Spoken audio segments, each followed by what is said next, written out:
Okay, so last lecture we talked about the wave equation on a infinite interval. Okay, so we've gone from studying heat equation and wave equation on a finite domain now to the wave equation on a infinite domain. There are other domains that you'll study in other courses on partial differential equations. Okay, in fact, studying the heat equation on a infinite domain is an interesting question in its own right. Okay, and so our to-do problem is to study the wave equation. So you have UTT is equal to c squared uxx. And the domain is minus infinity to infinity. Okay. And it's by nature of this infinite domain that the normal Fourier series techniques that you have, so the normal Fourier series techniques that you have rely upon the fact that you have this periodic structure to the problem, right? So you have solutions which repeat after a certain period. So that's sort of why we need something new. We need new techniques to study these kinds of infinite problems. There is an extension of Fourier series to infinite domains, okay? And that's known as the Fourier Transform. And people had asked several weeks ago, what is the analogy to Fourier series on larger intervals, on minus infinity to infinity, or perhaps 0 to infinity? And the analogy is the Fourier transform. So in some of your courses, you'll learn about the Fourier transform. The Fourier transform is applicable to functions defined from minus infinity to positive infinity. It's the extension of the idea of a Fourier series. And then there are other transforms or other techniques of solving PDEs on intervals, for example, from 0 to infinity. And one of them, which you might have encountered in your differential equations course, is Laplace transform. Okay?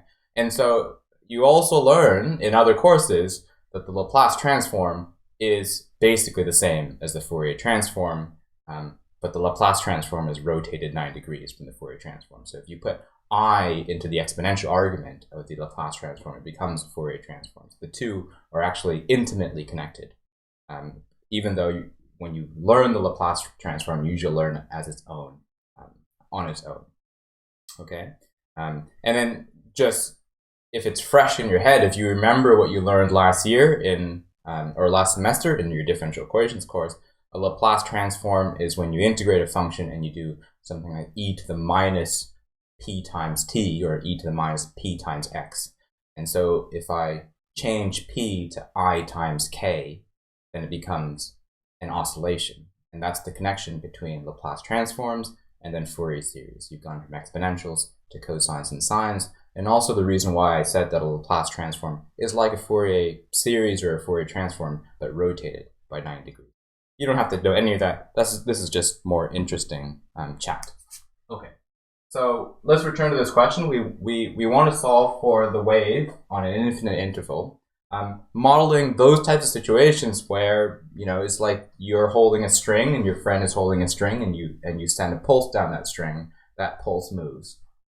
Okay, and the first result we showed, so let's call that result 1. So that was from the last lecture, was that any generic solution of this problem without the restriction of initial conditions, without it requiring any initial condition, will satisfy. So let's write the general solution can be written as u of xt equal to a function f of x minus ct plus a function g of x plus ct. Okay? And we had interpreted this as saying that essentially every solution of this type of problem can be written as a left traveling wave and as a right traveling wave. Okay? Now, that is not an obvious fact. Okay? It's not obvious. If I show you generic solutions of this problem, it's not obvious that you can always think of it as a left traveling wave or as a right traveling wave. Under certain situations, you can imagine it as a left traveling wave or as a right traveling wave, but the interpretation of how do you take a generic solution of this problem and then think of it, decompose it into a left and a right traveling component is not always that clear. Okay? And that's something that you should keep in mind as we do more examples. So we proved it by doing this proof, and it was a very short proof, as you can see. The idea was that you make coordinate transformation to xi and one for eta for these two components, And then your differential equation, which is originally posed in terms of x and t, is now converted into a differential equation for a big U of c and eta. And if you do those transformations just right, then you can simplify the equation drastically to this, which you can just integrate twice, and then you obtain your general solution. Okay. All right, so now what you're interested in is how do I solve a particular problem where I have an initial condition. I have an initial displacement and I have an initial velocity. Okay? So I need to somehow figure out what the f and the g's have to be in those cases. And that leads to a formula which is known as D'Alembert's formula. And that's the second main result of this chapter. Okay? So let's write it down. So this is theorem 18.3.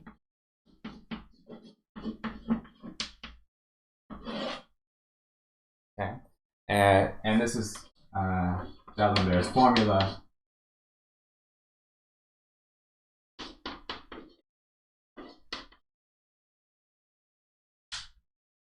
For the wave equation.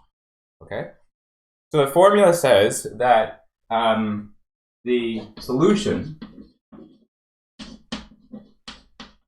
to, okay, so the wave equation utt is equal to c squared uxx on the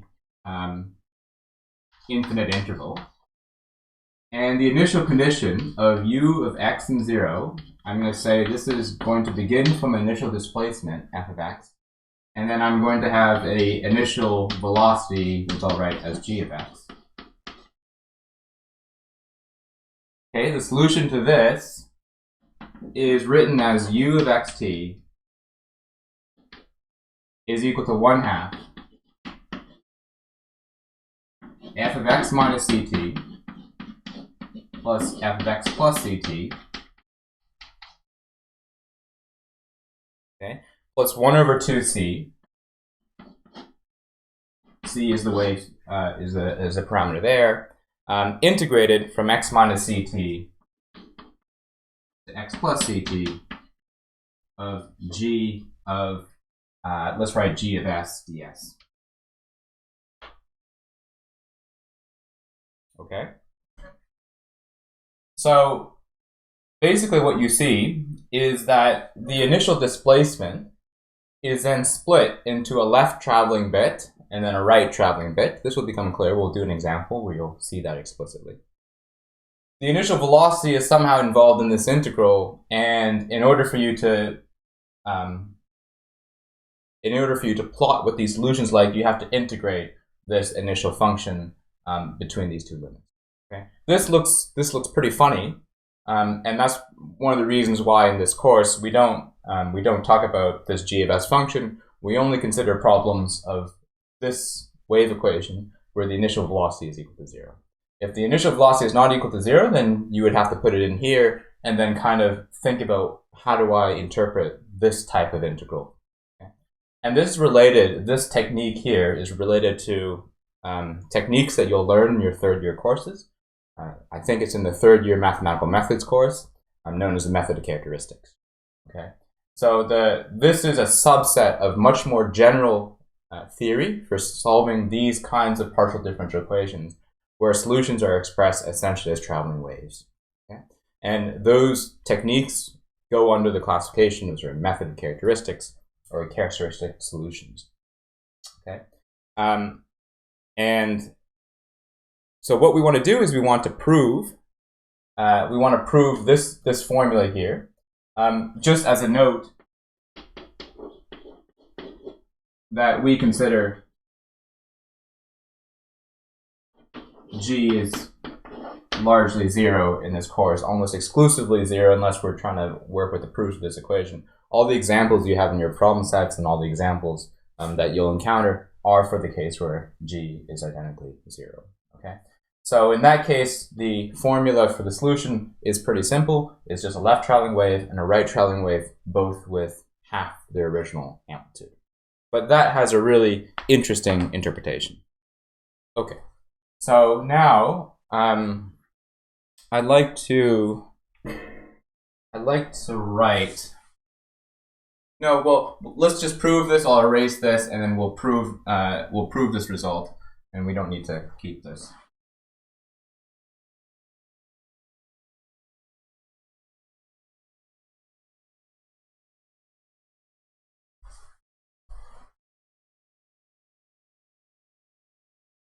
Okay, so the result that we want to prove, let's just, we'll box it, is that u of xt is 1/2 left traveling x minus ct plus fx plus ct plus 1/2c, an integral from x minus ct, x plus ct of g of s dx. Okay? Okay, so the proof essentially relies upon this result here, that you know every solution can be written in that form. And what you do is you apply the initial conditions, and then you kind of integrate it, and that's basically it. So you know that generically u of xt is equal to some f of x minus ct plus some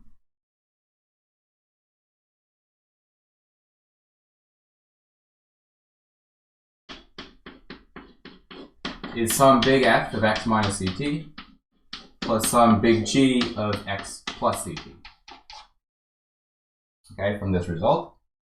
And I also would like to find what the time derivative of this function is.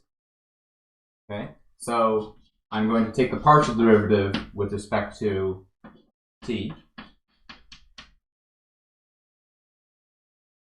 And that gives me minus c of f.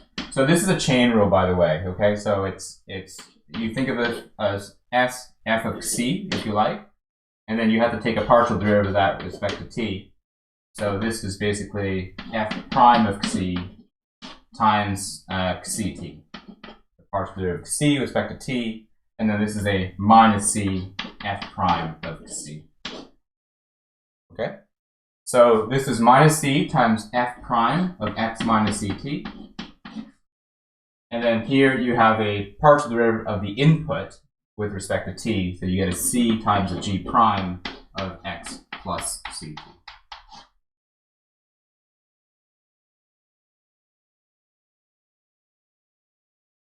I want to mention this fact because I think a lot of students look at this and they get very confused about what the prime is. The prime here, if the prime here is differentiation with respect to the input of the function, right? So just so it's clear, because sometimes you see this prime and you think, oh, am I taking with respect to x or with t? This prime here, f prime of x minus ct, means take the derivative of f with respect to the input of the function, and then once you've done that, you substitute in xc minus x minus c. Okay, so if f of x is a sine of c, you take the derivative, then you substitute in x minus ct. It means the derivative with respect to the total input of the function, not with the two components here. Okay? All right, so now that you've done that, you just need to impose the initial conditions. Okay?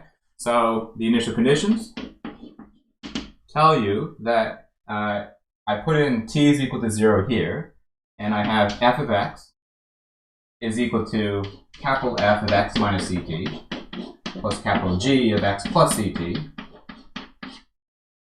And then I put in the initial condition on the velocity, and then that gives me a g of x is equal to a minus c times f prime of x minus ct plus a c times a g prime of x plus ct.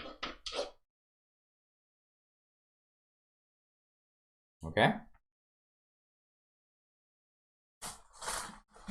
Sorry, and I forgot it. I've left my time in there, haven't I?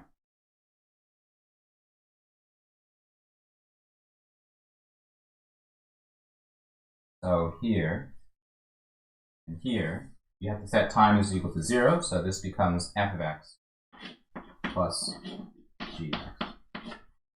And then this is f prime of x plus c times g prime of x. There's been a question in the chat about whether you managed to catch what I wrote. Did I erase something too quickly, or was I covering something?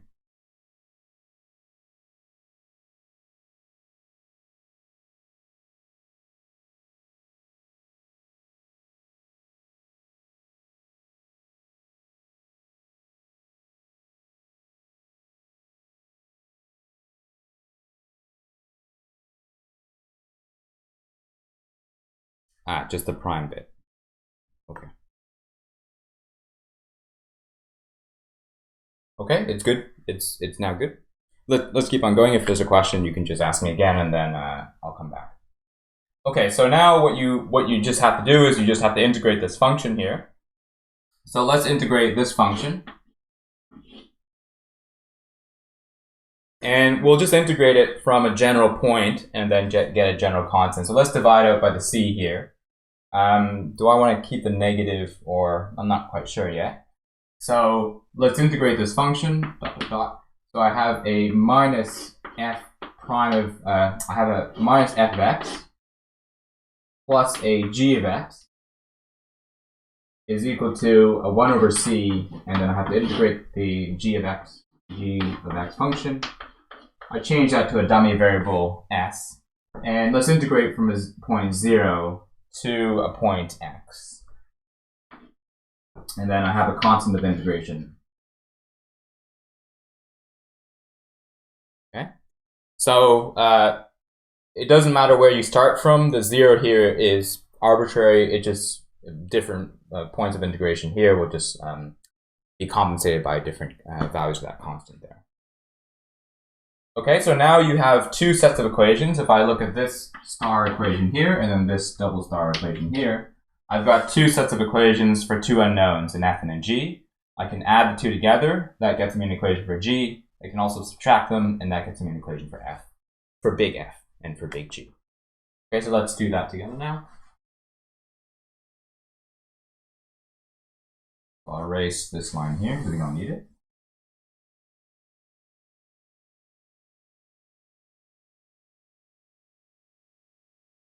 Okay, so now I take this equation and I add it to that equation there. Actually, let's do the f first. So you take this equation here and you subtract that equation. The g cancels with the g here, and that gets you 2f on the other side. And so that gets you, let's write the 2 there. 2 times f of x is equal to this f of x minus this one here. Minus, unsafe to erase this now. 2 times is equal to f of x minus this quantity here, or 1 over c times the integral from 0 to x of g of s ds. Okay, and then I can take this equation here and I add it to this equation. This first add it to the second. The f's cancel, gets me 2g. And that gets me an f of x on the other side, and then it looks like a plus 1 over c here, the integral from 0 to x, g of s.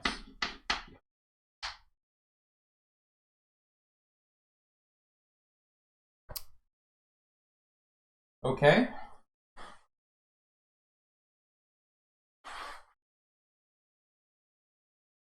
And that's basically it. You're essentially done. You divide it by this 2 and you divide this by this 2. You've obtained now the functions f of x and g of x, and then you just have to put them into this form here, which is your general solution. Yeah, that's right. So here you'll see that the initial point of integration here doesn't matter in the end. So you could have integrated from any other point. We'll see that, we should see that in a moment. So you could have replaced this with any point. We can replace it with a generic point A if we like, or B, and it doesn't matter in the end. I has a constant of integration on the right-hand side, which I need to keep. I forgot to write it out, didn't I? So here, this is a minus a, and then this is a plus a. That was the constant of integration that I had around that place where I erased. Okay, so therefore, and then now I just have to write in my general formula. So I know this is f of x minus ct plus g of x plus ct. Okay, and then you divide out by the 2 here. That gets you a 1/2 f of x minus ct. And then you get the 1/2 from this g here, plus f of x plus ct. Then you have a 1/2c, or minus 1/2c, times the integral from 0 to x minus ct, because you have to go and replace all the x's with x minus ct. And then this is still the same. This is just a dummy variable g of s ds.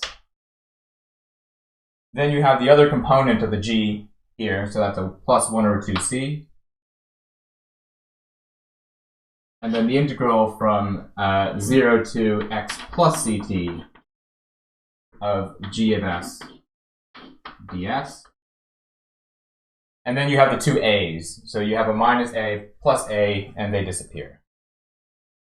The fact that the a's disappear here is also a fact that this constant here doesn't matter, because the a, in essence, sets this constant, or it's linked to the value of that constant.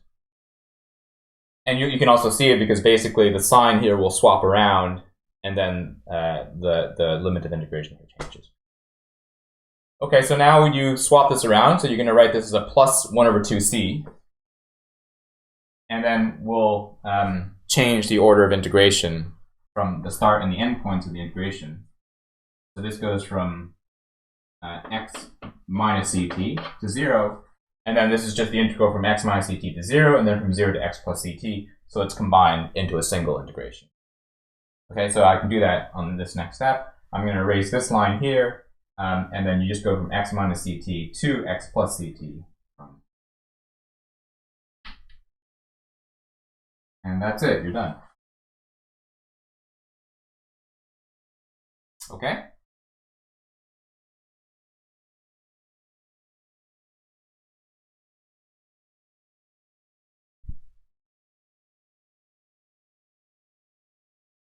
Okay, so I think I've answered most of the questions that have come up.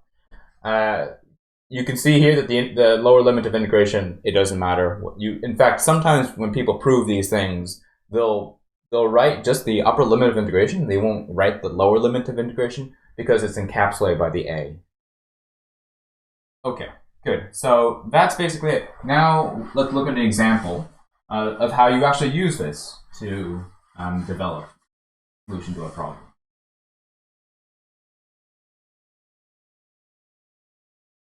And basically, the type of questions that I've given on the problem sets in the past are largely visual questions, right? You don't fumble around with the analytical formula for doing these types of problems. They're just kind of done visually. So how are they done visually? That's the question. So let's look at an example. So we're going to want to solve UTT is equal to c squared uxx. And the initial velocity will be 0. And the initial displacement is going to be a function that I'm going to specify. This is my f of x function. And the function that I'll specify is that I want it to be 2 within a band from -1 to 1. So it's 2 between -1 to 1, and it's 0 otherwise. Okay? So this is a function which basically, we'll draw the sets of pictures. We'll draw the initial condition, and we'll draw the evolution as it goes on in time. Okay, so what do you know about this problem? This is your f of x. Well, you know that the solution is u is basically 1/2 of f of x minus ct plus f of x plus ct. Okay? So it's a left traveling wave, there's a right traveling wave, and a left traveling wave. They're moving at speed c. Okay? And each one has height 1/2. Okay, so how do I do it? initially plot. So you start off by plotting the initial condition. Okay, so the initial condition has a height of 2, and it's located within the band from -1 to 1, and it's 0 outside. Usually, if I'm doing this in the lectures, I have my different colors, right? So I can do one color here, and then we'll do a color behind it. Okay, so the next thing you do is you say, well, I'm going to interpret the solution at time t is equal to 0 as a half of the profile plus a half of the profile. It seems like a bit of a silly thing to do, but that's what I want you to think about. So I'd like you to think about the initial profile. This is my f of x, and this is time t is equal to 0, so let's write that in here. And you want to interpret this initial profile as basically one profile at height 1, and then another profile at height 1, which is lying on top of it, and the two add together to get 2. Okay? I'm going to have to erase this second piece here because I don't have enough space.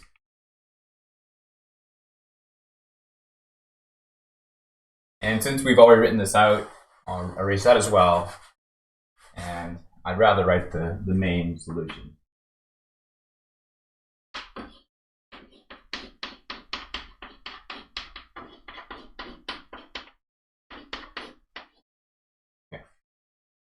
Okay, so now let's plot at some later moment in time. And just as my example, I want to take c equal to 0.5. So and the 0.5 is just to make the computations a little bit easier, but you could have done it for a general c. Okay, so that means that for each unit of time, the profiles will be moving at a speed at speed c. So in each unit of time, each profile will move essentially 0.5, either towards the right or towards the left, depending on which profile you look at. This is the way to interpret the solution. You think at the initial time t is equal to 0, you have two stacks of the waves. So when I say the wave, I mean the initial profile. Okay? So at time t is equal to 0, you have one profile which is lying right on top of the other, and they both have half height, the 1/2 here. As soon as time starts, as soon as t is greater than 0, each respective profile moves in their respective direction, one towards the right and the other towards the left, and they move at a speed of 1/2 at 0.5. So at t is equal to 1,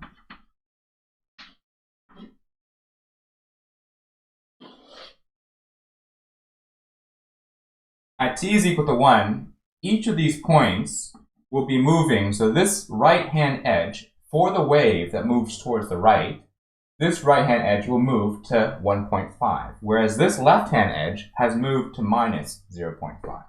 So this is -1, this is 1, and this is 0. This is minus 0.5, and then this is 1 point. Okay. So if I call this edge A here, and I call this edge B here, then edge A has moved to minus 0.5, and edge B has moved to 1.5. I have to make this a little bit smaller so I can fit everything in.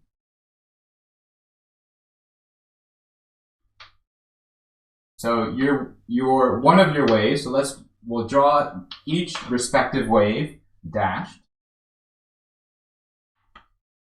Now it looks like this.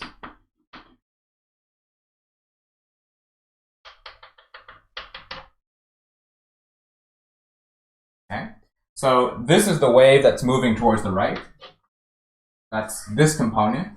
And then you also have another component which is moving towards the left. Make sure when you do these that you write your axis limits quite clearly. Okay, so it's quite important what to know what the axis limits are. This is at 1 now. And on top of this, you have another profile which is moving towards the left at speed 1/2. So it's the mirror image of this. It's now going from minus 1.5 to 0.5. So I'm going to draw it slightly below. Okay? And then you just add the two together, right? So that's one left. So this wave is moving towards the left. This wave is moving towards the right. And then you add the two together, and so you can sum them by basically drawing on top. Okay? So everywhere outside of this band, from minus 0.5 to 0.5, you only have one wave to add. So it's just the outline of the dashed line that you drew before, except within this band, you have to add the two together. Now, one of them has height 1, the other one has height 1, so you add them together and you get height 2. And you get that. Okay? So the solution at time t is equal to 1 is the solid outline that you see. Is basically these two humps, like a, I don't know, like a Tetris block. Okay? All right. What I'm going to do, just because I'm running out of board space, is that I'm going to draw a little cartoon of the solutions on the right here. So we can keep track.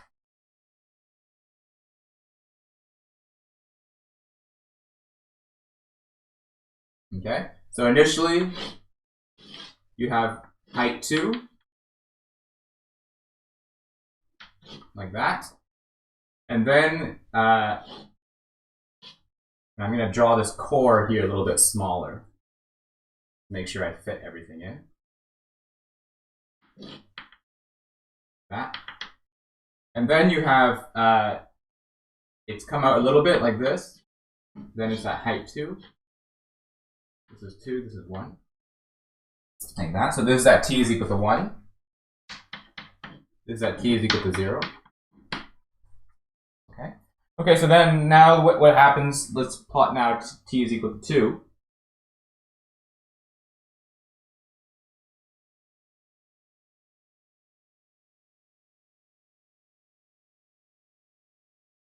Minus 1, 1, minus 2, 2. Okay, and then again, you just keep track of the individual waves. So your right moving wave, the right moving wave had one corner at A and the other corner at B. This corner again moves half 0.5 towards the right. It now lies exactly on the y-axis here. And then this corner has moved towards 2. So your first wave, the right moving wave, essentially is a block that goes from 0, make sure I dash this line properly,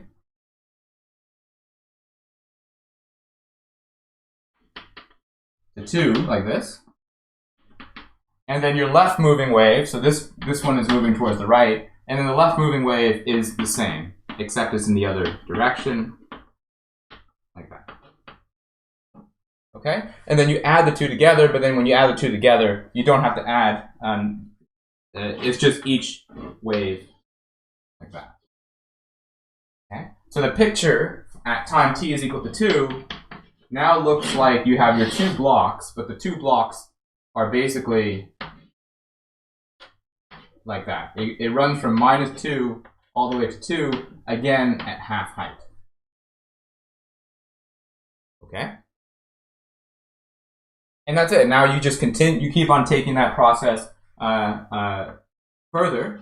And let's just do one extra step here at t is equal to 3.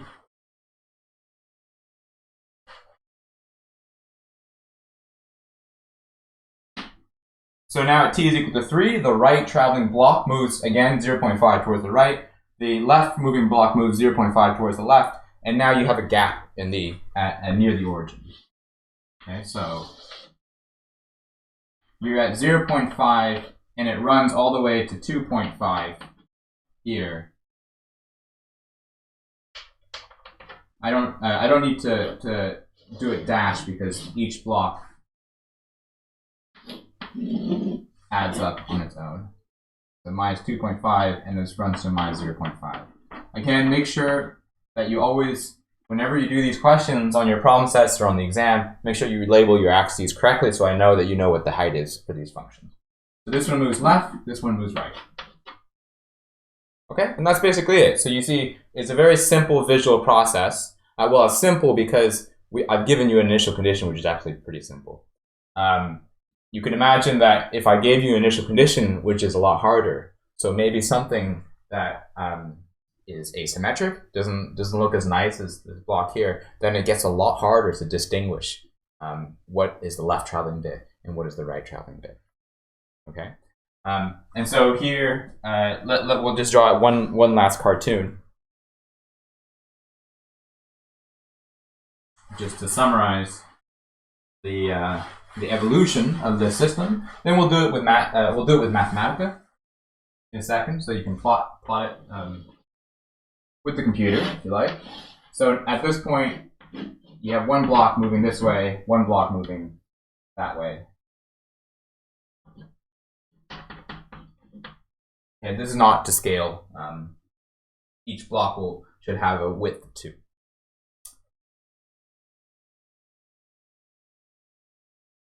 Okay, good. So now someone has asked a really great question in the chat, which is, can you do this for finite domains? And the answer is actually yes, you can. There's a way to interpret D'Alembert's for finite domains. Now, it's not that obvious of how to do it because when you think about it, you derive D'Alembert's for a infinite interval. Okay, so the equation that you've written down is specifically for a wave equation on an infinite interval. But you can actually, with some work, interpret this equation that you've written down, this formula, D'Alembert's formula, for finite domains. There's a very small section that's non-examinable at the very end of this respective chapter, of chapter 18 in your notes, about this interpretation. In fact, that last section tries to link D'Alembert's solution with Fourier series.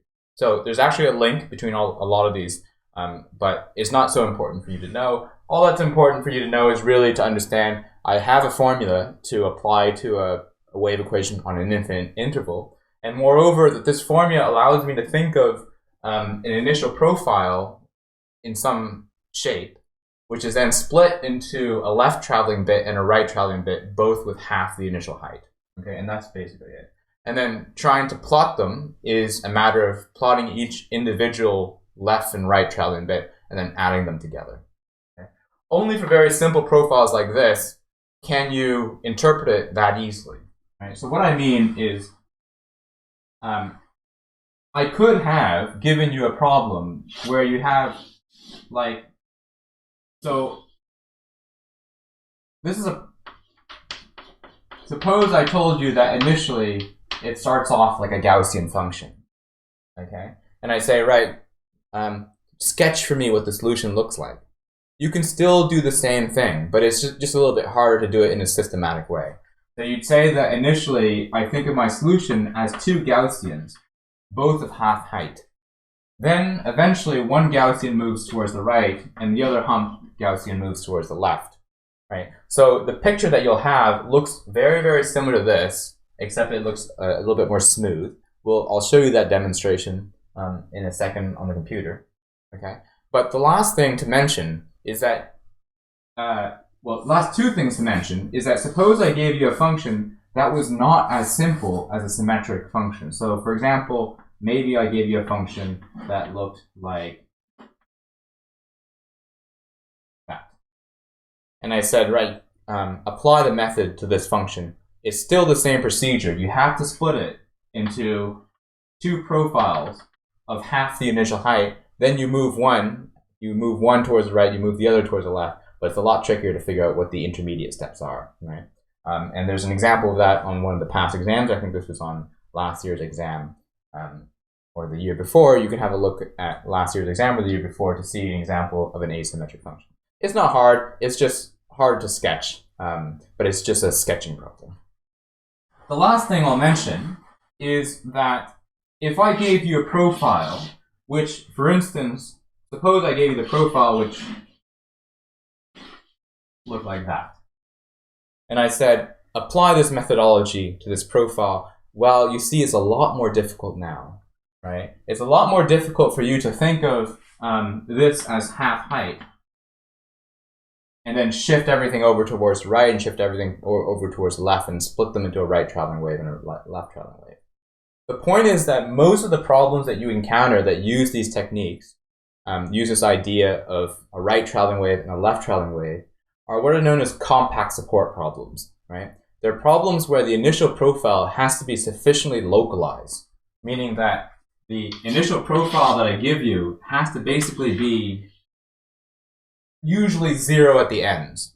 And if it is of that form, a localized profile like this, so this is what you call localized, that the main, the profile can be divided into a bulk section and then a section where it's trivial, then you can easily think of splitting this into half and then move one over and move the other over. If you have a profile which is not localized, then that interpretation is a lot harder.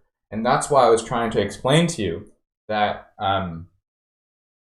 D'Alembert's formula is not always obvious. It's not always obvious what the result is going to be unless you have profiles that are of a special nature. And here the special nature is that they're localized. Sometimes they say this is a function with compact support, meaning that it's basically 0 outside of some interval and then non-zero within some interval. It's because it's 0 outside of this interval that makes this interpretation a lot easier, because when you think about it, if you split it into a right traveling bit and into a left traveling bit, you rely upon the fact that it's so simple at the ends that you don't have to think about how to add the two together. If I try to do that here, it's a lot harder, because when I try to plot the function away from some central region, I have no idea how I'm supposed to add together the two separate right and left traveling. Okay? That's right. So there's someone's asked the question of is this somehow related to Dirac delta functions?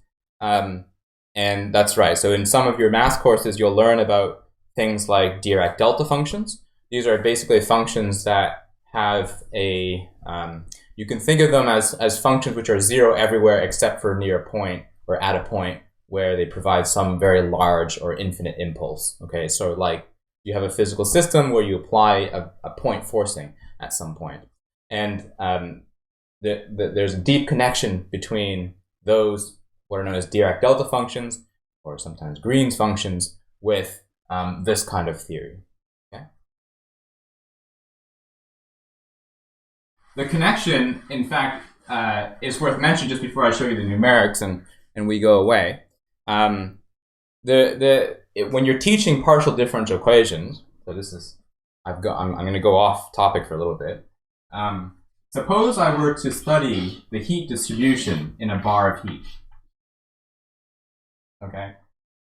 So suppose, as an example, that I heat the bar up with some temperature distribution, like I put some complicated, like you're over a campfire and you stick a bar of heat over that fire, and you're wondering, well, what is the temperature in that bar? Okay. So that is potentially quite a difficult problem, right? Trying to see what the temperature is for a complicated forcing function f of x. So here I'm saying that I'm going to heat up the bar with some temperature f of x.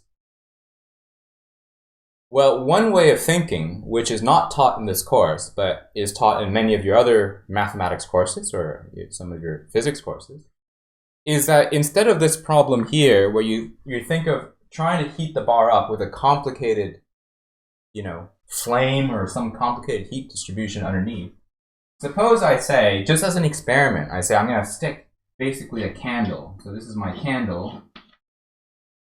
I'm going to heat only one piece of the bar, one point of the bar up with a candle. Okay? And I try to study that distribution. Right? So it's a simpler problem. It's saying, okay, I'm just going to put one candle under the bar. It's going to get hot around this section here, and then that temperature will decay as it goes outward. So you'd expect that the response of this bar to some point forcing, some point heat, is going to look something like that, because it's going to be hot near that point. Okay? So that's an interesting thing, and you can do that. That, by the way, this is the solution of this problem is sometimes called the Green's function. And what you might think that maybe I can then write my temperature, u of x and t, as an integral of basically this problem weighted by some fashion. So let me write this as u point, and then multiply it by some function rho of x. And the interpretation of this quantity is that it's sort of like saying, I would like to model a more complicated distribution. So I imagine thinking of putting many, many candles. You put lots and lots of candles everywhere. And each candle, you tune it so that it has a particular strength. That's what this rho is, right? And if you can do that, and you can tune each candle to be a specific heat or a specific strength, you might be able to duplicate your initial profile. And then by the linearity of the problem, you just need to add everything together. You just need to figure out what the response of the system is to a single point forcing, multiply it by some factor, some density, and then integrate the whole thing, and that gives you your solution. So this turns out to be related to things like Dirac delta functions and point forcings, right? So it's basically, it's in essence reliant upon the fact that, first of all, your problem is linear, that if you have one solution, you can always add together many other solutions. And then to try to think of your problem, some physical problem, as a response to a point force, a very sharp point force at some position and at some moment in time, and then to try to integrate that over all space and all time, right? And this is one way of solving the heat equation, and other equations, wave equations and so forth, that we don't discuss in this course, but we could have equally done in this course. You might learn some of this in a course on PDEs, on partial differential equations when you go on, or you might just learn some of these techniques through the course of learning about your physical applications. Okay, so that was just a little interesting digression that you don't, it's just for your interest. We're going to just finish up here. I'm going to just spend a few moments just showing you how do you plot this this type of function on the computer. Okay, just before I do though,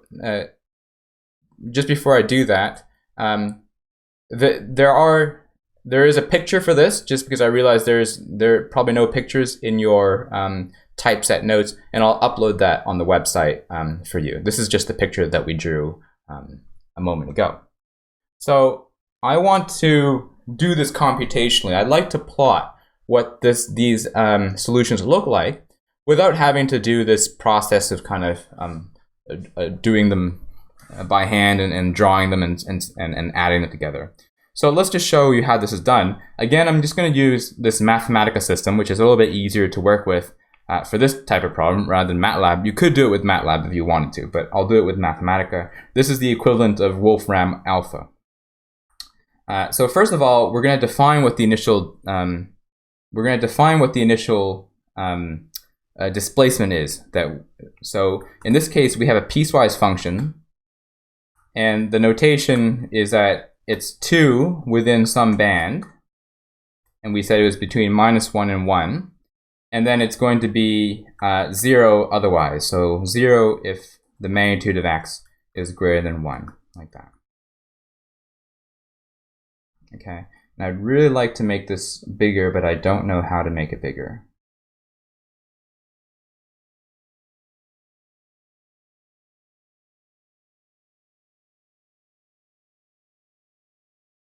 Perfect. Okay, so let's plot this so you can see what it is. Okay, so this is just the initial condition, 0, 2, then 0. And so as we said, the solution can be expressed as 1/2 f of x minus ct. And here, let's just set c to be equal to 1. We set c to be 0.5 in our sketch previously. X minus c times t plus f of x plus c times t, like this. Okay. So next, we're going to just plot these graphs, and we'll animate it. So we'll go from let's go from -10 to 10. And then this next command just makes sure that the y-axis remains fixed.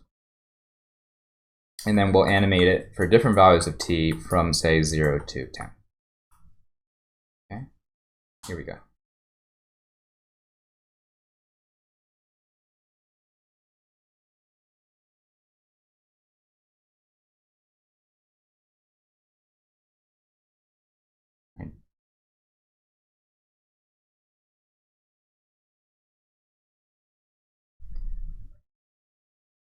Okay, so this is exactly what we drew before.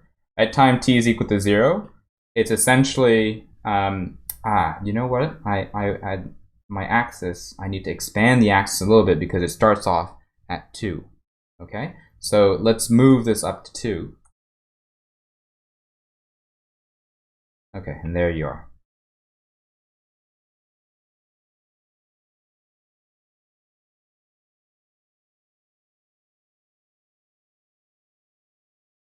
Yes, that's right. Someone caught a little bit later that I should change the axis to 2.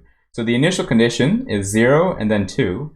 You see that it immediately splits into a right traveling wave and a left traveling wave. After a long time, it's easy for you to figure out what it has to look like. They're just identical copies of the initial profile of half height, one moving right, the other one moving left. It's the intermediate region which is a little bit trickier, how to figure out what it looks like in the combined region when they overlap one another. Let's look at a problem which is a little bit more complicated. So this, let's try a Gaussian. So let's do minus x squared. Okay? And there you are. So the same interpretation. Initial profile splits into 2 profiles, both identical shape, but half the height. One moving right, the other one moving left. Now, the only reason why we don't do this example is just because you can't do it. It's hard to do this example systematically like we did by adding together things exactly, right? But you're able to do it intuitively and just kind of qualitatively figuring out what the profiles look like. You could try it for a more complicated function. Let's try, well, certainly I can multiply by sine of x here, but it's going to be not so, but let's just try. So, go from -1 to 1. There. Okay. So you see that this profile here, sine of x times e to the minus x squared, it's still easy. It's still relatively easy to interpret. And I think there's a problem set question that you have similar profiles to this in your problem sets. It's still relatively simple to interpret because essentially the exponential of minus x squared zeroes out the profile far away. And so it's not hard for you to think about how do I add the 2 profiles together. I mean, it's a little bit harder than the other 2 examples, but it's still doable. Now, if I relax this condition, let's just try sine of x. You see? Now you have an interesting interpretation because this gives you a standing wave. Okay, so this interpretation is on account of the fact that the profiles, so this standing wave, so a standing wave is essentially a wave in which there are sort of fixed nodes in the problem. So you can see that these nodes where my mouse is are not changing. This is an interesting interpretation because you can think of this wave. So if I showed you this wave, you'd say, well, the wave is fixed in space. But what we're trying to explain here is that you can think of this wave not as a wave which is fixed in space, which has maxima and minima changing in magnitude, but rather as a wave which has a right traveling and a left traveling component, which just so happens to add up to be a standing wave. Isn't that interesting? Okay. If I change this now to a function which is not periodic, so let's try x squared, and we'll probably want to change the domain to be something a little bit more, let's go from -5 to 5. Okay, and this is where I'm trying to explain to you that the interpretation of a right traveling wave and a left traveling wave is often not that simple. Okay, so here, again, if I show you this type of profile, you would be hesitant in trying to explain that this is a right traveling wave and a left traveling wave, right? There's nothing that looks particularly right traveling or left traveling about that, even though from the solution form, you can see that it can be interpreted as such, right?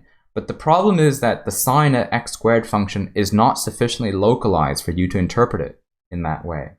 So if I change this from a sine of x squared function, now let me try to localize it. So I'm going to put an x squared, a Gaussian on it. And then at this point, you'll be able to interpret it as a right traveling component and as a left traveling component. Or rather, you'll be able to see that it's a right traveling component and a left traveling component. Isn't that interesting? Okay. And if you modify the body, of this exponential to be a little bit faster decay, so let's try that. Let's divide this by 0.5. What you should see, let's do a slower decay. Let's multiply that by 0.5 here.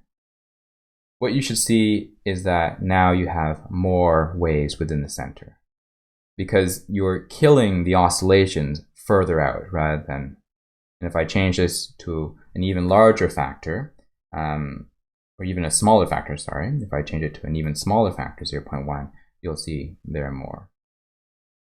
But you can interpret this one after a long time. Let's wait a little bit. We can wait a little bit into, say, minus 20 to 20. And you'll be able to interpret this one as a right traveling wave and a left traveling wave after a long time, when the two eventually separate. And we haven't plotted it for long enough for the two do separate, but let's try it now. And they've separated. Okay, so it's remarkable that you get all this complicated behavior just from this solution form. You're doing nothing more than plotting these two solution forms as f(x) minus ct, f(x) plus ct. The profiles that you work with in this course are relatively simple. They're just piecewise or at most Gaussians.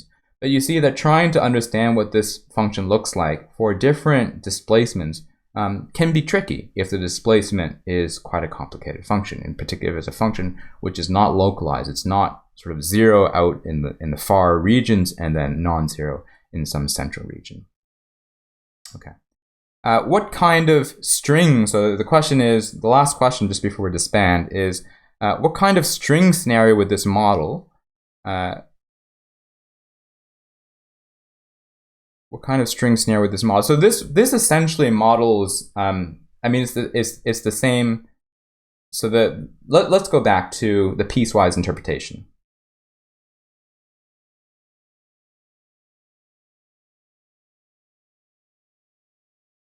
So in this interpretation, you're essentially modeling a string where, that's an interesting question. Let's see.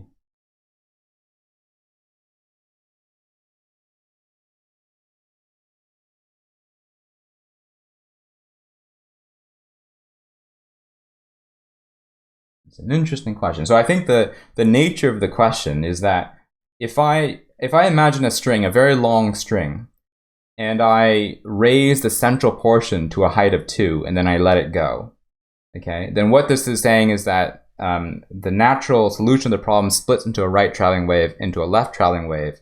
But I think the confusion lies in the fact that, well, why is it that the amplitude doesn't dip below the origin? Interesting. Now, you have to remember, firstly, that there's no gravity in this problem.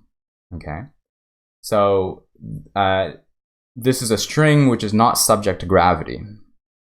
The second thing is that this is a string where there's nothing holding the ends. There's nothing holding the ends. So, I have to think about this problem. So let me go away and think about it and get back to you. But I think that's a very good question. The question is, how do I imagine this type of situation for the experiment of a string? And I'm not quite sure at the moment. Though I do think that we have to be a little bit careful, because usually the strings that we're imagining have a fixed endpoint condition, right? So the U is necessarily always 0 at the ends. Whereas here they're free. Eventually, no matter if you set the length to be minus 10 to 10, eventually the wave will pass that location. But that's not a very good answer. I have to go away and think about it. But it's a good question. Okay, so that's basically it. This is essentially the end of chapter 18. Let me just turn off the display. This is the end of chapter 18. We have a few things ahead of us. We will cover the problem set questions. So there were 2 problem set questions on this topic for problem set number 9. And then at that point, there's only 2 things that remain. Well, in addition to possibly covering problem set questions before problem set 8. The 2 things that remain here, the first question is uniqueness, which is all these equations that we've studied, the heat equation, the wave equation.